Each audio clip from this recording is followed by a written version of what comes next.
Gampang mana? Orang miskin sama orang kaya ngamal? Orang miskin. Terus kedua hebatnya orang miskin itu, kalau ngamal itu dramatis. Betul betul. Jadi makanya kenapa Nabi suka orang miskin. Loh, saya pernah ditanya, saya ini punya teman yang kaya raya. Dia biasa ngamal 1 miliar, 2 miliar. Dia nggak terima sama fatwa saya, Gus kenapa Anda masih muji orang miskin? Ngamalnya tuh banyak saya sekali ngamal bisa 1 miliar, setengah miliar.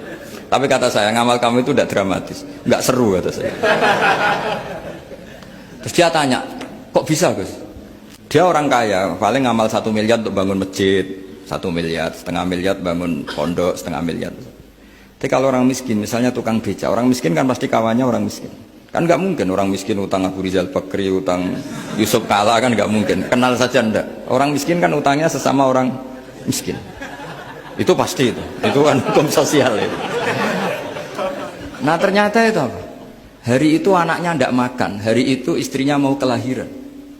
Utang sesama miskin, diutangi 50.000. Tapi uang ini dramatis. Kalau hari itu nggak makan mati.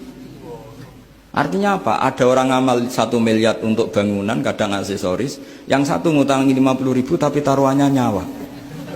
Nah sekarang menyelamatkan nyawa sama bangunan keren mana? Maka berbahagialah orang miskin. Karena komunitas mereka ini utang piutang urusan apa? Nyawa. Jadi ini lebih dramatis ya. Lebih dramatis. Lebih keren. Loh, makanya utang piutang orang miskin itu paling diabadikan Quran. Karena lebih keren, lebih keren. Karena nyawa apa? Loh saya ini kan termasuk kecil sudah kiai agak keren, sudah kiai agak mapan. Itu kalau orang-orang kaya nawarin saya paling Gus nggak ganti mobil, nggak ganti aksesoris mobil itu. Itu nggak keren.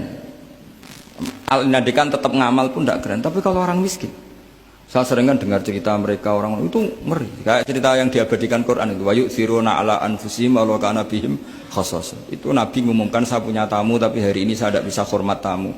Ada sahabat yang usul, saya ya Rasulullah. Perlu dicatat dulu di Arab tuh nggak ada warung, nggak ada GoFood, nggak bisa kamu pesen online terus. Wah nih, nanti delivery gitu nggak bisa. Nah terus akhirnya datang ke rumahnya, datang istri saya ada makanan ada hanya untuk jatahnya bayi. Terus ya sudah, bayinya kamu tidurkan supaya jatah itu dimakan tamunya Rasulullah. Tapi kan jatahnya orang satu, tamunya kan malu kalau nggak ada yang nemanin. Terus ya sudah, lampunya dimatiin, pura-pura kamu nemanin. Wes yang satu ya ada piring sama sendok, pura-pura nemanin, yang satu makan betul. Itu diabadikan Quran. Karena apa? Dramatis gitu. Sehingga pagi-pagi dia datang ke Nabi, kamu punya amal apa? Sehingga tadi malam ada ayat wa yu'thiruna ala anfusihim wa law kana bihim khasasah. Mereka mengalahkan kepentingan dirinya sendiri meskipun punya kepentingan sendiri demi tamu tadi. Terus cerita dia, kita tamu tadi malam ya Rasulullah, yang saya sanggup menghormat, sebenarnya saya tidak punya apa-apa, hanya jatah bayi. Itu aja dramatis, bayinya ditidurin dulu. Tapi tidak disuntik ganja, tidak ditidurin.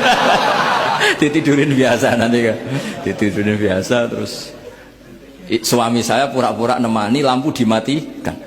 Nah mungkin tamunya saking laparnya gak penting mikir itu, yang penting makan aja. Jadi maka sebetulnya orang-orang miskin itu tidak usah hiru, wah itu orang kaya bisa ngamal masjid 1 miliar, 2 miliar. Tetap ngamalnya ini sesuatu yang tidak mendesak. Tapi sesama orang miskin, kalau temannya minta tolong itu mesti dramatis. Istri mau kelahiran, kematian, kelaparan, pokoknya yang diselamatkan itu seru semua.